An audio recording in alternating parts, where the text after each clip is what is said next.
बिहार की राजनीति में बड़े बदलाव के संकेत मिल रहे हैं। बिहार का राजनीतिक गणित उलझ गया है। आज देश की राजधानी दिल्ली में इस गणित को सुलझाने की कवायद प्रधानमंत्री नरेंद्र मोदी ने शुरू कर दी है। आप देख रहे हैं एचएम न्यूज और मैं हूं आपके साथ मधुरेश प्रियदर्शी।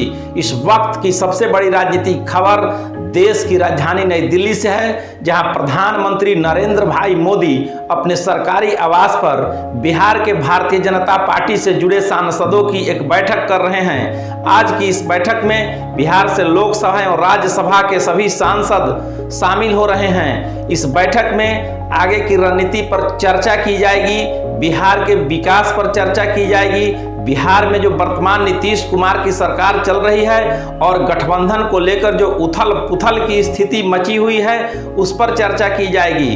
राजनैतिक सूत्रों का कहना है कि आज की बैठक अति महत्वपूर्ण है। इस बैठक में कई अहम फैसले लिया जा सकता है, जिसका कोई ना कोई दूरगामी परिणाम अवश्य होगा। हम आपको बता दें कि प्रधानमंत्री नरेंद्र मोदी ने कल ही एक फरमान जारी कर बिहारी सांसदों को दिल्ली पहुंचने का न्योता दिया और कहा कि वे आज सुबह 8 बजे से उन सांसदों के साथ बैठक करेंगे, उन सांसदों के साथ नाश्ता करेंगे और बिहार के वर्तमान हालात पर चर्चा भी करेंगे।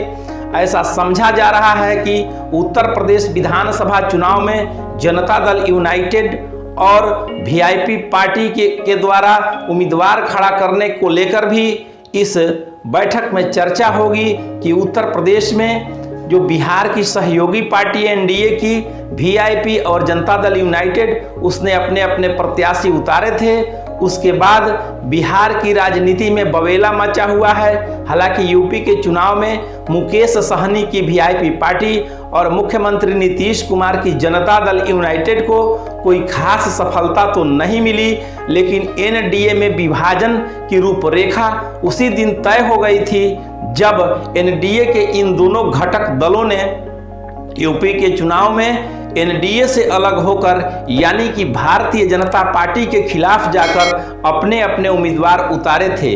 मुकेश सहनी के उम्मीदवार तो अपना जमानत भी नहीं बचा सके थे।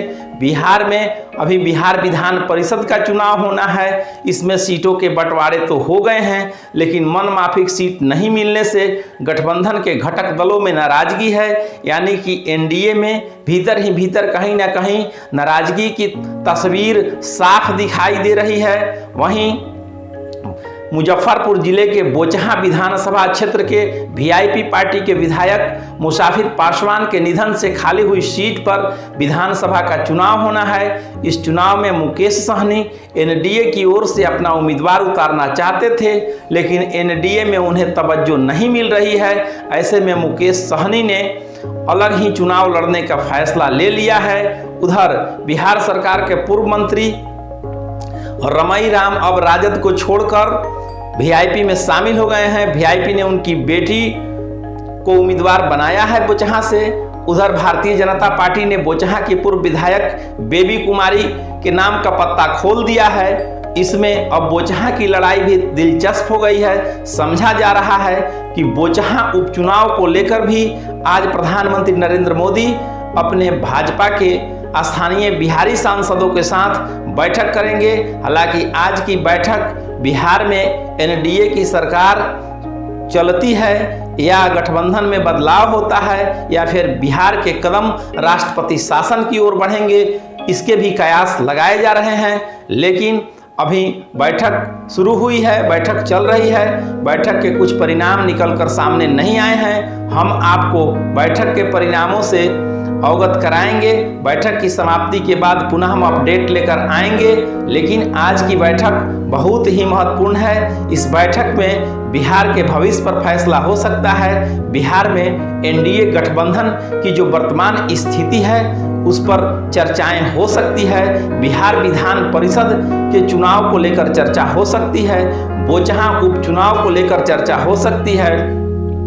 वीआईपी पार्टी के प्रमुख और सन ऑफ मलाह के रूप में चर्चित मुकेश सहनी जो भाजपा कोटे से एमएलसी बनकर बिहार सरकार में मंत्री बने हैं और आज भारतीय जनता पार्टी को ही उसकी औकात बता रहे हैं, भाजपा को आंख दिखाने वाले मुकेश सहनी की विदाई एनडीए से हो सकती है। इन सभी मुद्दों पर आज की बैठक में पीएम मोदी चर्चा करेंगे, बिहारी सांसदों से उनकी राय जानेंगे। उसके बाद भारतीय जनता पार्टी कोई ना कोई महत्वपूर्ण निर्णय जरूर लेगी। आप बने रहें एचएम न्यूज के साथ, हम आपको खबरों से यूं ही अपडेट कराते रहेंगे। आप हमारे चैनल को सब्सक्राइब भी करें, हमारे खबरों को लाइक एवं शेयर भी करें। धन्यवाद।